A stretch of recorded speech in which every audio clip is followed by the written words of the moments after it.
هذا كان الجزء الثاني. هلا نروح على الجزء الثاني.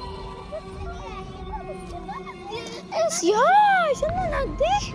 هاي التين حذرات. امشي نعم. خلص امشي.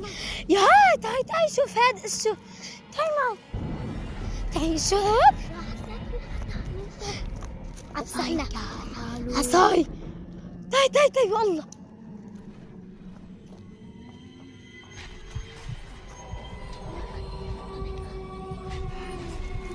شو هاد؟ اكتبوا لي على الكومنتات بسرعة. خلينا نروح نستكشف هذه من الطريق. خلاص خلينا نطلع هيك